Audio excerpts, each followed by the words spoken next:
So the questions, you might start over here and go straight across. Minister, has the government made any attempt to delay or block the return of these so-called ISIS bribes to Australia? There are very serious limits on what can be done with respect to preventing a citizen of a country returning to their country. The legal threshold that we have is with respect to temporary exclusion orders. I have received advice in one instance so far of that threshold having been met, and when I received that advice I acted immediately and that exclusion order remains in place.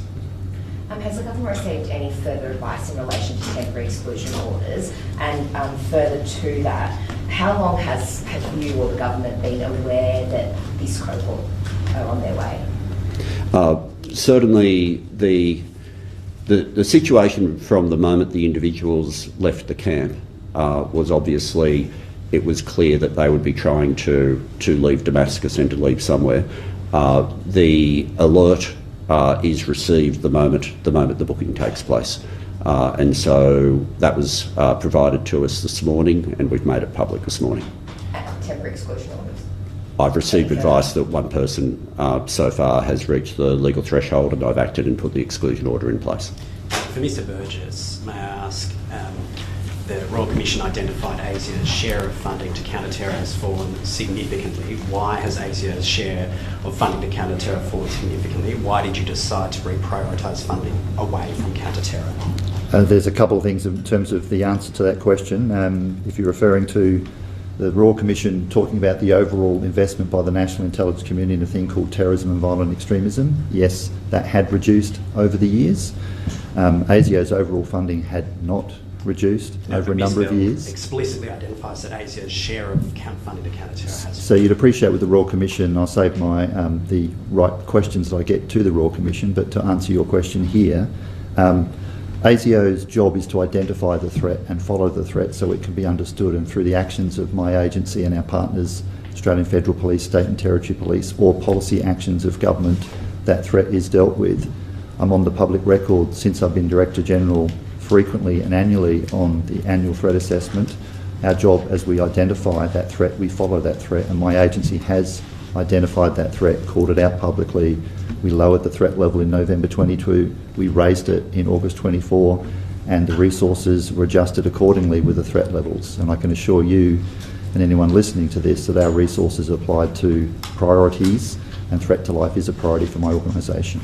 Mr Burgess, just on the ISIS families, does ASIO identify any risks to national security with their re-entry to Australia, and what measures are being put in place to monitor them?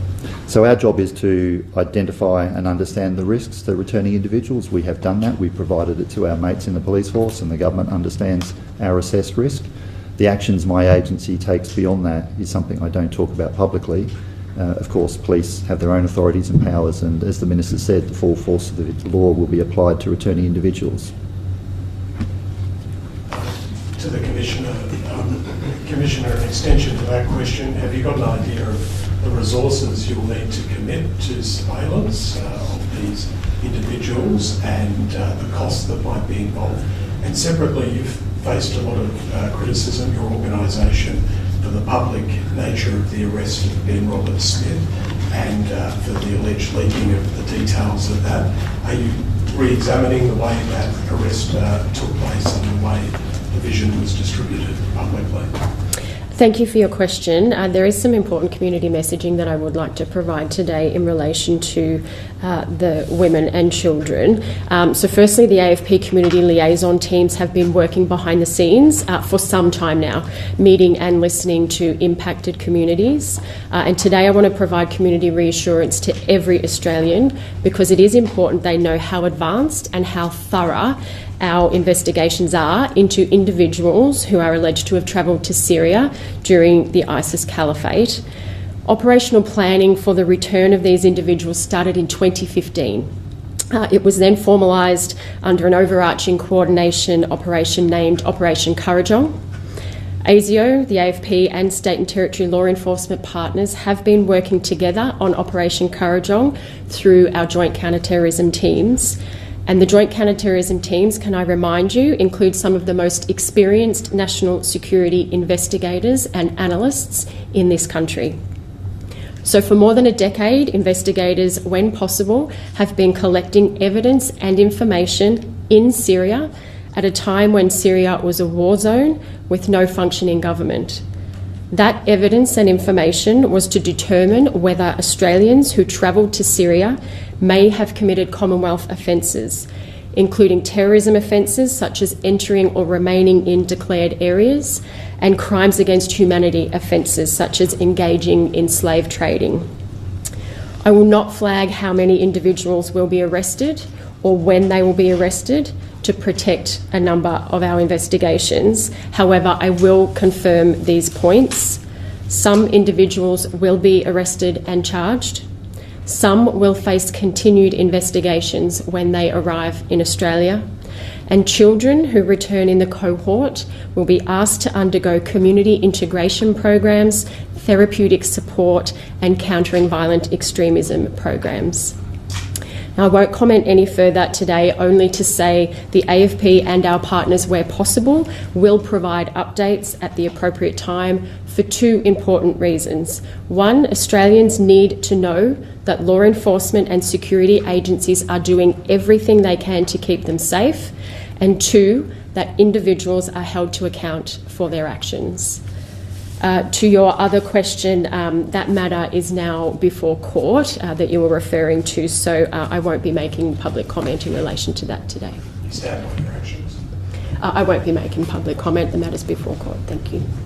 Commissioner Barrett, just on your comments just then about the potential of the fact that there will be arrests, can I just clarify whether that applies to the cohort that's currently coming in, or is it more broader comments by cohort? So the investigations that I'm referring to that commenced in 2015 refer to the whole cohort.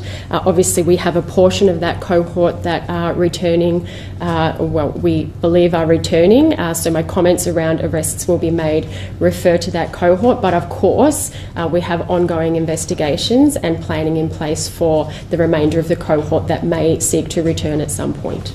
And Minister Burke, if I may, just on today's announcement, but do you believe, I guess, can government play a greater role in legislating rules that around the gaming, the platforms in particular, for example, the gaming platforms, social media platforms, that kind of thing, in order so they better monitor the presence of sort of radicalisation or sort of terrorist groups on their platforms? Yeah, the challenge that we have with a number of these platforms is often the dangerous conversations are not within the game itself, but within platforms that people use adjacent to gaming. So effectively where the conversations are happening while they are engaging in gaming itself.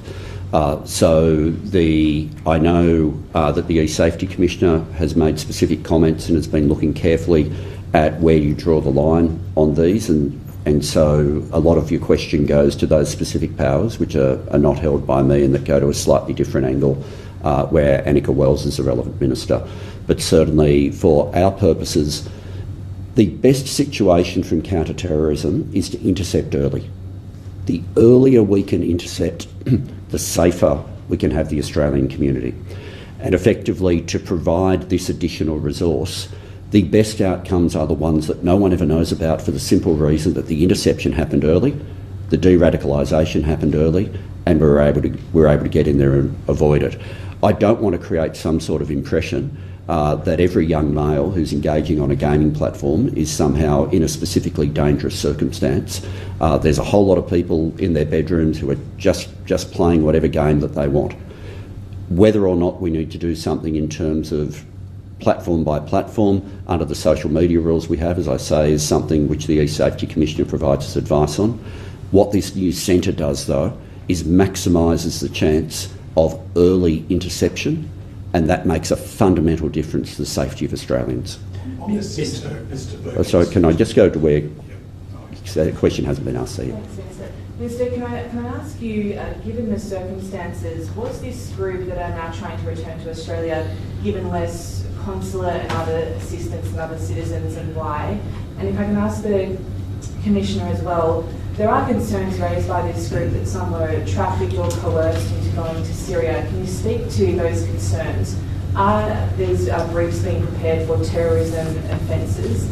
And to the Director General, if I can just clarify with you, given the amount of public interest in this case and the focus on it, can you be clear about whether you think this group poses an ongoing terrorism security threat? So if I start first of all, the individuals concerned travelled to join one of the most horrific, or travelled in support of one of the most horrific terrorist organisations we've seen in recent history or in our lifetimes, and there is a reason why the government has drawn a very hard line saying we will do nothing to assist. You've asked a lot of questions, so I'll go to the Commissioner next. So, but you agree they were given less assistance, and quite explicitly so? I believe the government's complete lack of support for these individuals is a direct reflection of the decisions that they made. So to your question, we will have more to say in relation to specific charges when we can, but you will note that I referred to a number of offences that we would be considering when I spoke previously. Part of those offences is looking at someone's state of mind and their intent and their awareness and understanding of the situation they were in.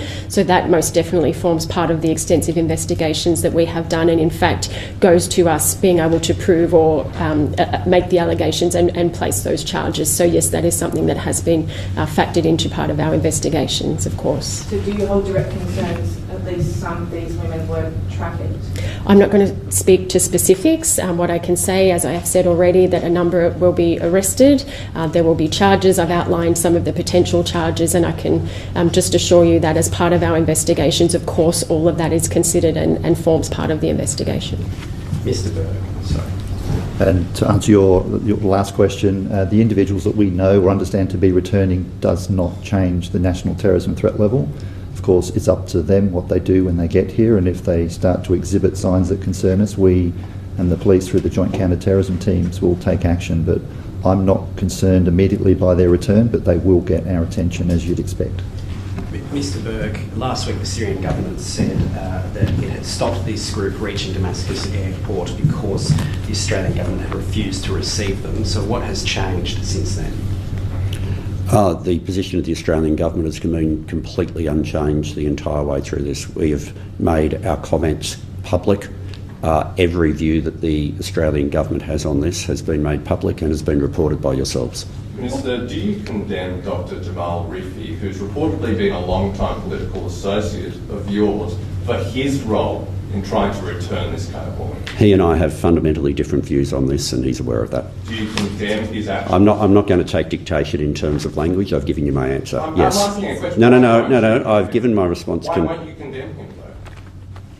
Minister, what conditions, if any, will be placed on this cohort? And when they do arrive back in Australia, I mean, what's the process from there? If, for those who aren't arrested, will we be monitoring where they live? Is there a particular place that you'll be taking them to? What's the process? Yeah, you go into some fairly specific operational issues that I suspect the agencies either side of me would not want to go into detail on. People should have complete confidence that since 2014, there have been specific arrangements in place as to what would happen when people return. Let's remember, there have been Australian citizens return under the previous government who were not women and children, who were men who had gone to fight. And our agencies have had the resources and the powers to provide the full levels of the full powers, let's put it in those terms, to be able to do what's required for keeping people safe. And there is no doubt if they can do it with those parts of the cohort, they're able to do it with these individuals. So is it conditions placed on them? May I ask on the online counter-terror centre, the AFP as well recently stood up the National Security Investigation Squads. You've stood up this online counter-terror centre. You've acknowledged these sort of blended risks, but this is not a new problem. Of course, social media has been radicalising people for more than a decade. Did we have a capability gap that this is addressing, and does that mean that there were perhaps silos and information blind spots leading up to Bondi? I think the Director-General has already given an example, a very specific example, of work that our agencies are already doing in this exact space, and work where, while the matter's still to be appear before a court with respect to that Western Australian arrest, work where it will be alleged that had it not been for that arrest, there would have been a significant risk to community safety. So we should not view the centre as day one of there being a capability to work online. Our agencies have already been doing that, and they've been protecting Australians' lives through their work in doing that. Establishing a centre is the next step. If you take, for example, what was established when Peter Dutton held my job, and that was when you had the establishment and the planning for the Child Protection Centre. It wasn't like child protection was brand new to the agencies. They were already doing it. But it was clear that they could go to the next level of capability by having a centre where ASIO and the Australian Federal Police were there in the same place each day, working together, keeping children safe. In the same way, this is the next evolution, if you like, of that capability. It's a very significant step forward. It's significant money.